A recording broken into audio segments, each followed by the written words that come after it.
Hi friends, welcome to Sri பாக்கியா சமையல். இன்றைக்கி என்ன பார்க்க போகிறோன்னா, அகத்திப்பூ வந்து பொரியல் எப்படி செய்கிறதுன்னு பார்க்கலாம் வாங்க. அகத்திப்பூ ஒரு பாக்கெட்டு நான் வாங்கி வச்சுருக்கேன். இது வந்து பார்த்திங்கன்னா நானே ரீசெண்டாக தான் கற்றுக்கிட்டேன் இந்த பூ எப்படி செய்கிறதுன்ட்டு. ஒரு பாக்கெட் எடுத்து அதில் வந்து வாழைப்பூவில் இருக்கும்ல, அதே மாதிரி நரம்பு இருக்கும். அந்த நரம்பை எடுத்துட்டு வாஷ் பண்ணிவிட்டு நம்ம நல்லா கட் பண்ணி எடுத்து வச்சுக்கலாம். இந்த அகத்திப்பூ வந்து ரொம்பவே நல்லது. வாரத்துக்கு ஒரு முறை சேர்த்துக்கிட்டிங்கன்னா அல்சர் புண்ணு இருக்கிறவங்க, இரைப்பை புண்ணு இருக்கிறவங்களுக்கெல்லாம் ரொம்பவே நல்ல பலன் கிடைக்கும். இதை நல்லா கட் பண்ணிவிட்டு ஒரு பவுலில் எடுத்து வச்சுக்கலாம். பார்த்திங்கன்னா அதுக்கப்புறம் அடுப்பை பற்ற வச்சு கடாயை அடுப்பில் வச்சு ஒரு 1.5 டேபிள் ஸ்பூன் எண்ணெய் ஊற்றி,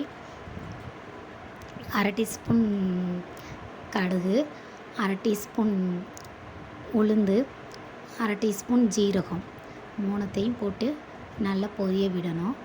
காரத்துக்கு தகுந்த மாதிரி நான் ஒரு சின்ன வரமிளகாய் போட்டிருக்கேன். ஒரு சின்ன வெங்காயம் ஒரு 15 கட் பண்ணி போட்டுக்கோங்க. சின்ன வெங்காயம் போட்டிங்கன்னா தான் ரொம்பவே டேஸ்ட்டாக இருக்கும். சின்ன வெங்காயத்தை போட்டு நல்லா வதக்கிட்டு ஒரு சின்னதாக வரமிளகாய் போட்டுக்கோங்க காரத்துக்கு.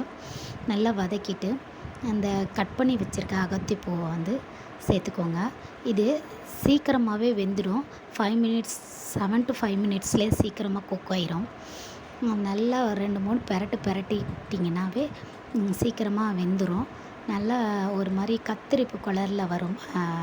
வெந்ததும் நல்லா சுருண்டு வந்ததும் தேங்காய் பூ திருவி போட்டு தேவையான அளவு உப்பு போட்டு எடுத்துட்டிங்கன்னா சூப்பரான ஒரு அகத்திப்பூ பொரியல் வந்து தயாராகிடும். வாரத்துக்கு ஒரு முறை கண்டிப்பாக இதை சேர்த்துக்கோங்க. உடம்பு சூடு இருக்கிறவங்க வாரத்துக்கு ஒரு முறை இதை கண்டிப்பாக சேர்த்துக்கோங்க. ரொம்பவே நல்லது, நல்ல பலன் கிடைக்கும். எலும்புகளுக்கெல்லாம் ரொம்ப நல்லது. இந்த வீடியோ பிடிச்சிருந்துச்சுன்னா லைக் பண்ணுங்கள், ஷேர் பண்ணுங்கள், சப்ஸ்கிரைப் பண்ணுங்கள். அடுத்த வீடியோவில் பார்க்கலாம். அது வரைக்கும் பாய். தேங்க்யூ.